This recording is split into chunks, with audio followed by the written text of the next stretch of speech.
So there's a strong focus in each of your groups on this core membership. I think that's safe to say, which I think is important to keep in mind when you start thinking about the way you screen your members. So I think the idea of an interest in investing and finance is something that you all kind of mentioned in your answers to the previous question. How do you gauge that interest? How do you actually assess people trying to join a core group in, let's say, quick? Obviously, it's a very binary process. Either you're in or you're out. How does that work? Yeah, sure. I mean, I think I think hiring is definitely, or it's probably the hardest part of our all of our roles. So the way that we think about it, I mean, we don't get everything 100% right, so we obviously do miss out on some talent. But I guess it's our job to sort of maximize the percentage that we do get right.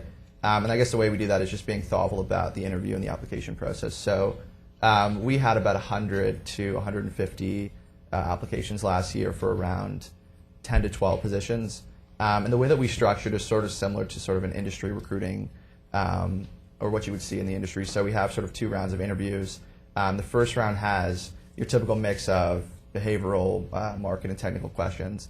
And I guess for context, so I'm from Canada, Queens is in Canada, and we do have an undergraduate business school, so I guess it's a little bit different than some of the sort of more liberal arts-based colleges down here. So we do sort of expect a bit more in terms of what kids know coming into the interview.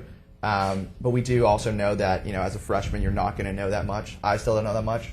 And so we sort of try to gauge what questions we ask based on each person's respective class year.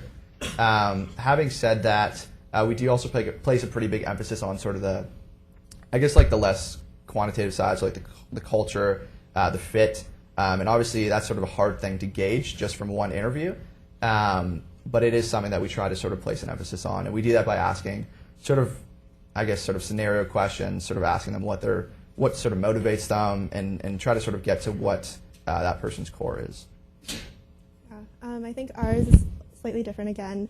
So when you come as a freshman and you say, I want to join HVAC, we call that comping. So you have a semester-long comping process, and we sort of see how interested people are based on their attendance to our weekly lectures and how well they do in their section homework assignments. And then at the end of the semester, we'll see, okay, have they showed up? Have they been interested? Have they been engaged? And then we invite them to self-select again into an interview process. And those people who do want to do that are invited to interview. We interview everyone that we who signs up, and then we make our decision from those based off those interviews. I think we run a very similar process as Jonathan. We have broad applications, have them either write down a stock pitch or just like describe something they see in the economy. Am I coming across clearly? Okay. And then we basically, as a board, we read through those. We invite about 60 of them back for interviews, and then we interview them. We primarily target freshmen and sophomores because we think that that's, again, on the idea of trying to build a strong, socially cohesive community. We find that if you get the young ones when they're still young, that they like grow up with you, and then that's the community. And so then there we primarily look for interest, and like interest and passion and motivation. So if you say, this person inspired me to do finance, and then when we ask you what you followed up on, it's very little. We look upon that very negatively. And so then we try to find the passion. But then that creates a lot of structural biases, which I think we can discuss when we talk about the diversity issues, like what happens when people aren't socially plugged into these kind of topics. How do you make sure that you identify intellectual horsepower, even if they're not interested in finance? How do you make sure, there's a host of issues, but our general approach is to try to identify passion at a young age.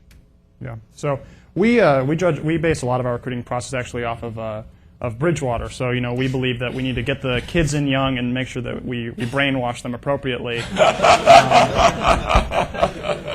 But in all seriousness, we actually do have kind of a guiding principle in that. The first year we ever opened shop, which was in 2010, we were very focused on, all right, we want the best and the brightest people to come in and to be leaders of our organization. And that's a terrible idea, at least in our experience. And the reason for that is it doesn't matter how good the people are, is if they don't really want to be great people for your organization.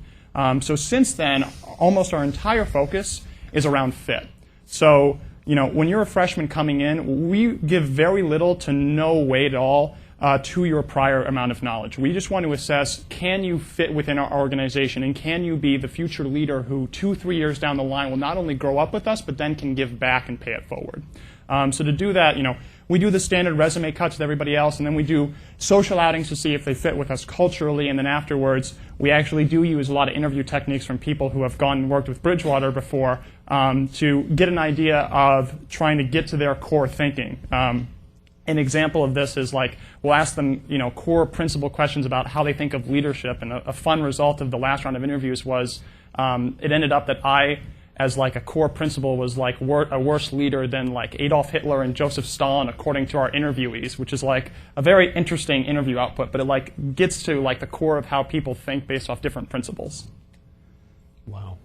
It also shows you kind of how horrible of a leader I am, but